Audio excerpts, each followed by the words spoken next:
Ikhwatul iman rahimakumullah. Salah satu di antara hasrat dan cita-cita hamba-hamba Allah yang beriman adalah masuk ke dalam surga.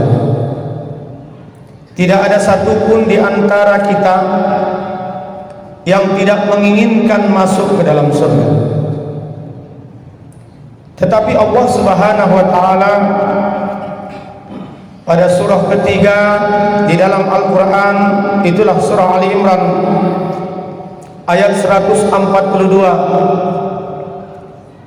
berfirman kepada kita semua, a'udzubillahi minasyaitonir rajim, am hasibtum an tadkhulul jannah. Apakah kamu, kata Allah, mengira masuk surga?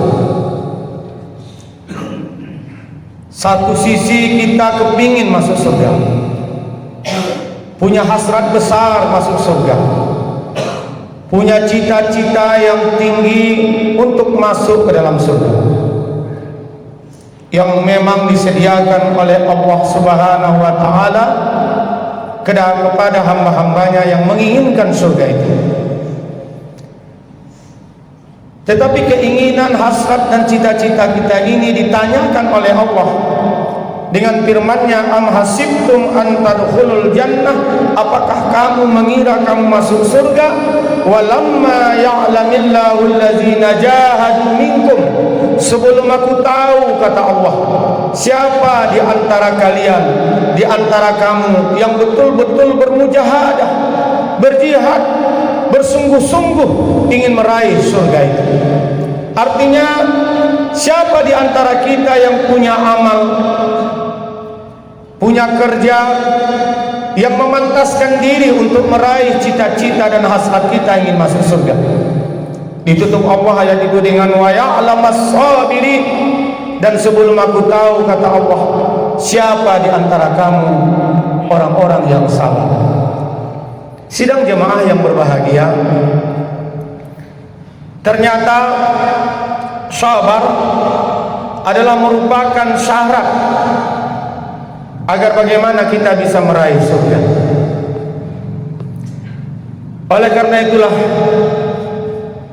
di dalam Al-Quranul Karim yang terdiri dari 114 surah, terdiri dari 30 juz, ada 90 tempat ayat-ayat sabar disampaikan oleh Allah Subhanahu wa taala di dalam Al-Quran. Setidaknya pada surah Ali Imran ayat 200, Allah telah memerintahkan kepada kita orang-orang beriman agar senantiasa bersabar. Ya ayyuhalladzina amanu isbiru wasabiru warabitu wattaqullaha la'allakum tuflihun. Hai orang-orang beriman, bersabarlah kamu. Sabiru wasabiru, dan kuatkanlah kesabaranmu. Warabitu, dan tetaplah bersiap siaga. Wattaqullaha la'allakum tuflihun, dan bertakwalah kepada Allah supaya kamu beruntung. Khusus perintah tentang sabar, Allah ulang kalimatnya sampai 2 kali. Ya ayyuhalladzina amanu isbiru, wahai orang beriman, sabarlah. Wasabiru, kuatkan kesabaran. Itulah pentingnya sabar.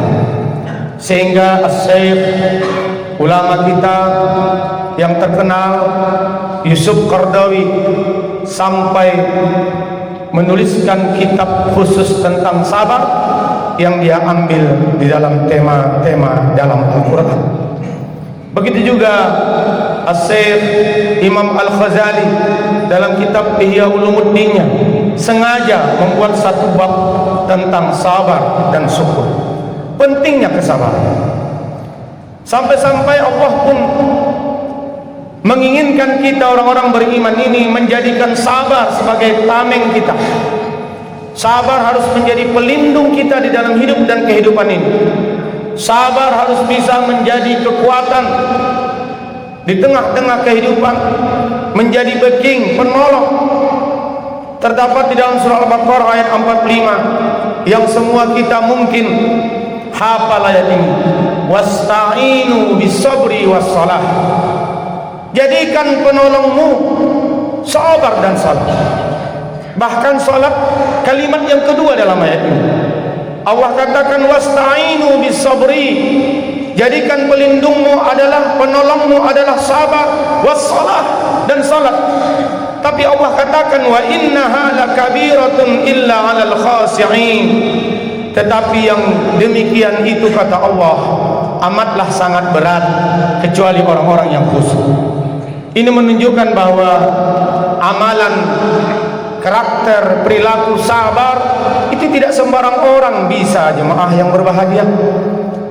Sabar, salat menjadi sebuah penolong dan tameng dalam hidup dan kehidupan kita. Ini adalah pekerjaan yang paling berat. Illa 'alal khashi'in, kecuali orang-orang yang khusyuk.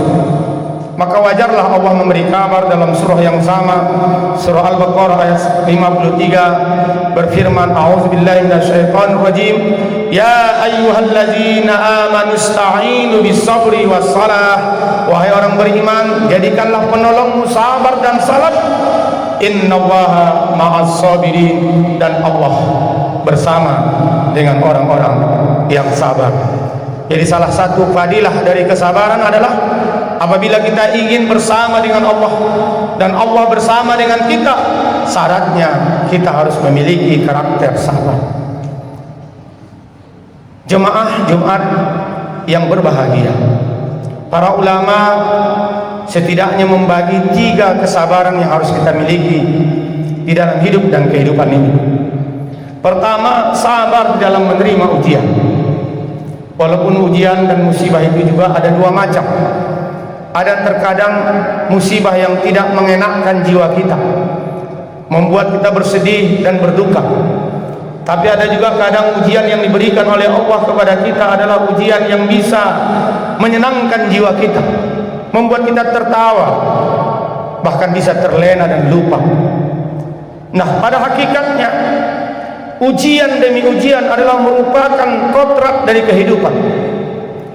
Hidup adalah ujian dan ujian adalah bagian dari kehidupan.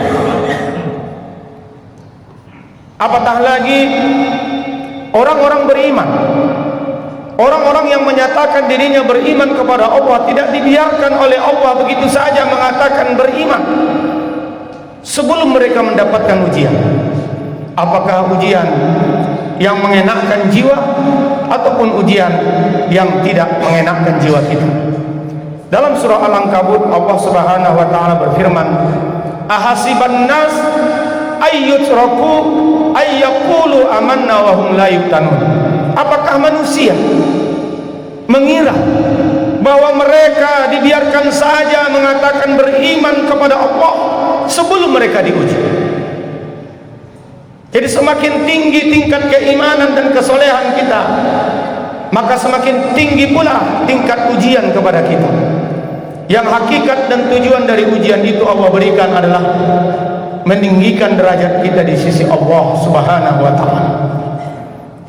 Jadi jemaah yang berbahagia, sabar yang harus kita miliki adalah sabar dalam menerima ujian, terutama sabar dalam menerima musibah.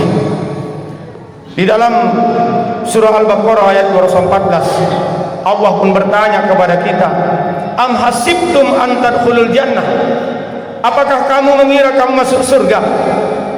Walamma ya'tikum masalul ladzina khalau min qablikum, sebelum datang kepadamu cobaan seperti yang dialami orang-orang terdahulu sebelum kamu. Kalau kita tarik ke hal yang relevansinya pada hari ini, fakta dan realitasnya hampir 2 tahun bumi ini diuji oleh Allah Subhanahu wa taala dengan pandemi COVID-19 atau virus corona. Kita masih bersyukur jemaah yang berbahagia, kita masih tidak melakukan prokes begitu ketat ketika melaksanakan salat Jumat, salat Idul Adha, salat Idul Fitri. saudara-saudara kita di beberapa daerah, di beberapa negara, mereka tidak begitu bebas untuk melaksanakan ibadah di hadapan Allah Subhanahu wa taala. Betapa banyak dampak dari musibah yang diberikan oleh Allah hampir 2 tahun ini. Kunci dari semua itu sabar. Karena Allah mempertanyakan, am hasibtum an tadkhulul jannah, apakah kamu mengira kamu masuk surga, walamma ya'tikum masalul ladzina khalu min qablikum, sebelum datang kepada kamu cobaan, yang dengan cobaan itu kamu harus bisa sabar. Sidang jemaah Jumat yang berbahagia, yang kedua, sabar di dalam ketaatan. Allah Subhanahu wa taala dalam surah Thaha ayat 132 mengatakan, wa'mur ahlaka bis-shalah wastabir 'alaiha. Perintahkan keluargamu mendirikan salat dan bersabarlah dalam mengerjakannya. Kadang dalam melakukan ketaatan kepada Allah penting sabar. Kalau tidak sabar, maka kita tidak bisa kuat dan istiqomah. Betapa banyak godaan yang bisa melemahkan kita untuk tidak taat kepada Allah. Jemaah yang berbahagia, 10 hari yang lalu, karena hari ini sudah tanggal 20 Zulhijjah, tepatnya tanggal 10 Zulhijjah dan hari-hari tasyrik, Allah abadikan sejarah keluarga yang sabar di tengah kita melalui ibadah kurban dan ritual haji. Allah tampilkan keteladanan seorang ayah sekaligus seorang suami yang sabar kepada kita. Itulah Ibrahim alaihissalam. Allah tampilkan kepada kita seorang anak yang soleh lagi sabar di hadapan kita. Allah tampilkan di hadapan kita seorang istri yang sabar. Itulah Siti Hajar dan Siti Sarah.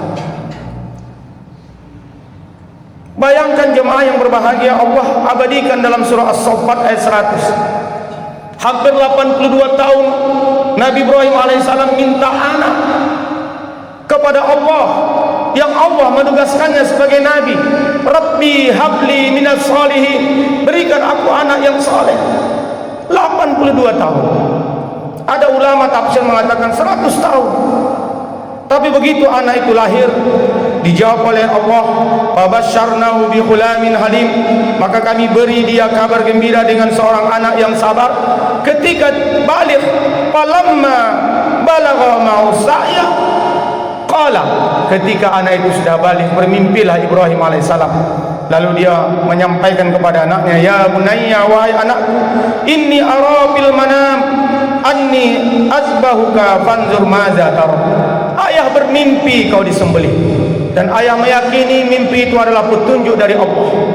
Pikirkan dan renungkanlah apa pendapatmu wahai anakku. Tapi anak yang sabar ini mengatakan, qala ya abati, wahai abiku, wahai ayahku, wahai bapakku, wahai buyaku, wahai papi, wahai babaku, af'al ma tu'maru, kerjakanlah kalau itu perintah. Sataziduni insyaallah minas sabirin, mudah-mudahan engkau mendapatkan aku menjadi hamba-hamba insyaallah, hamba-hamba yang sabar. Itulah Ismail. Keteladanan dan kesabaran keluarga Ibrahim alaihissalam luar biasa. Saat-saat dia mau menyembelih, betapa setan memprovokasi Ibrahim alaihissalam agar tidak melakukan ketaatan ini kepada Allah. Dan Ibrahim melempar, dan itulah dipakai dalam ritual ibadah haji, melempar jumrah, melempar setan itu, seolah-olah Ibrahim mengatakan, ini urusanku dengan Allah, ini urusanku dengan Tuhanku, ini urusan keluargaku, jangan kau ganggu aku untuk taat kepada Tuhanku. Sabar dalam taat, jemaah yang berbahagia. Dan yang ketiga, sabar dalam maksiat. Maksiat menjadi sebuah fata morgana yang begitu mengenakkan, begitu mengasihkan, dan begitu memukau. Betul, kadang sesuatu yang dilarang itu begitu indah. Betul, kadang sesuatu yang dilarang itu begitu mengasihkan. Tapi orang-orang beriman tidak tergoda dengan keasikan, keindahan, dan keenaan dari kemungkaran dan maksiat yang ditampilkan di hadapan kita.